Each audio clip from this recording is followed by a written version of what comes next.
दिल्ली में इस समय नतीजा तो आ चुका है चुनाव का। अब उसके बाद सबसे बड़ा सवाल यही है कि मुख्यमंत्री अब दिल्ली का कौन बनेगा। ये बीजेपी से पूरे चुनाव प्रचार के समय भी पूछा गया और अब जीत हासिल करने के बाद भी बीजेपी के सामने ये प्रश्न है। न केवल लोग पूछ रहे हैं बल्कि मंथन पार्टी के भीतर भी चल रहा है। हम आपको सीधे लिए चलते हैं अपने संवाददाता हिमांशु मिश्रा के पास। हिमांशु, अलग अलग तरह की बातें आती रही हैं। एक बात यह भी आई कि 10 दिन के बाद इस बात का निर्णय हो जाएगा। अब तो 9 दिन बाकी रह गए हैं, हम समझें। जाहिर है कि बीजेपी नहीं चाहती है कि रोजाना ये प्रश्न उनके सामने रखे जाएं, हालांकि रखे जाएंगे। ये क्या उम्मीद करें हम, कब तक ये नाम सामने आ सकता है दिल्ली के मुख्यमंत्री का? देखिए, बिल्कुल 9 दिन बचे हैं श्वेता, इसमें कोई दो राय नहीं है। लेकिन इतना जरूर है, भारतीय जनता पार्टी के पास जिस तरीके का बहुमत आया है तो वो बहुत जल्दबाजी में नहीं दिखाई देंगे। आपको याद होगा, जब उत्तर प्रदेश का बहुमत आया था, 312 सीटें भारतीय जनता पार्टी ने जीती और 325 एनडीए की। तो कितने दिन बाद जो है मुख्यमंत्री का चेहरा जो है वो डिसाइड हुआ था। इसीलिए भारतीय जनता पार्टी के पास कोई बहुत जल्दबाजी नहीं है करने के लिए। वो बहुत ठंडा करके खाना चाहती है। मुख्यमंत्री कौन होगा, इस पर अभी चर्चाएं चालू होंगी। बहरहाल, क्योंकि प्रधानमंत्री नरेंद्र मोदी जो है वो विदेश दौरे पे जा रहे हैं, 15 तारीख को वो लौट कर आएंगे। उसके बाद चर्चाएं होंगी और उन चर्चाओं के बाद जो मंथन निकलेगा, अमृत निकलेगा, उसमें किसका नाम मुख्यमंत्री के लिए होगा वो तय किया जाएगा। लेकिन जो जातिगत समीकरणों को, सोशल इंजीनियरिंग को देखकर हम लोग अंदाजा लगा सकते हैं। अंदाजा इसलिए कह रहा हूं क्योंकि हम जितने अंदाजे लगाते हैं कई बार गलती होते हैं। सबसे भारतीय जनता खतरनाक पार्टी के होता है हिसाब से दिल्ली कहीं के भी हाँ बीजेपी की जीत के बाद मुख्यमंत्री कौन, ये सोचना, या फिर मंत्रिमंडल में कौन जब केंद्र में जीत होती है। केंद्र में हो, क्योंकि हम जो सोचते हैं वो उसके कई बार उलट ही होता है।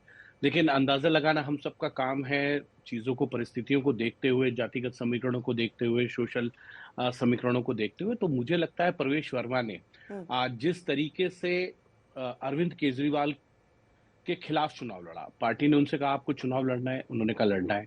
उन्होंने कहा कहां से लड़ेंगे, आप मेहरौली से विधायक रहे हैं 2013 में, आप वो पश्चिमी दिल्ली की किसी सीट से लड़ लीजिए जहां से 2 बार विधायक रहे, 2 बार सांसद रहे हैं। तो उन्होंने कहा कि नहीं, मुझे नई दिल्ली सीट से लड़ना है। अरविंद केजरीवाल को हराना इतना आसान नहीं था। 2013 में विजेंद्र गुप्ता लड़े, 15 में नुपुर शर्मा लड़ी, 20 में सुनील यादव लड़े।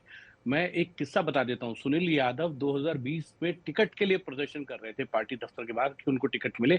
जब उनको टिकट मिल गया देर रात, तो सुबह वो दिल्ली के प्रभारी के पास चले गए, श्याम जाजू के पास, कि मेरी जगह मेरी पत्नी को टिकट दे दीजिए। तब उनको लगा कि ये मामला बिगड़ ना जाए, तो वो पार्टी अध्यक्ष जेपी नड्डा के घर लेके गए उन्हें और समझाया बुझाया कि भाई पार्टी आपके साथ है। तो इस सीट पर आना और जीत दर्ज करना ये बड़ी बात थी।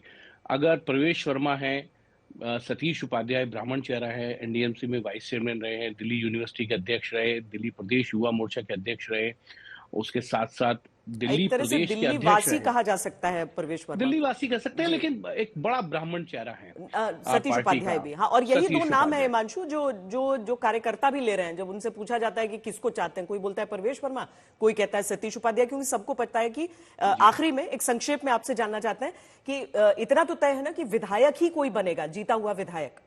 मुझे लगता है विधायक ही बनेगा, चाहे उसमें फिर आशीष सूद भी हो। विजेंद्र गुप्ता 3 बार के विधायक हैं। हाँ। लोकसभा चुनाव लड़ा 2013 में, अरविंद केजरीवाल के खिलाफ चुनाव लड़ा, हार गए। हाँ। एक बड़ा सरप्राइजिंग नाम है, वो है मुस्तफाबाद से, जो भारतीय जनता पार्टी के विधायक हैं, वो 6ठी बार विधायक बन रहे हैं, मोहन सिंह बिष्ट।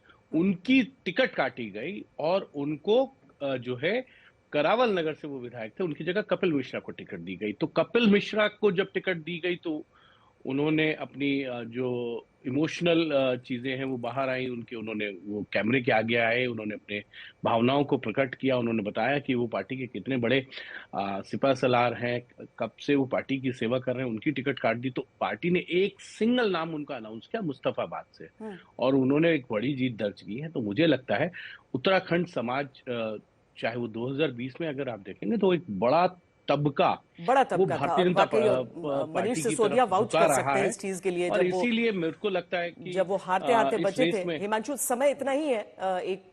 अभी बहुत धन्यवाद इस पूरी जानकारी के लिए।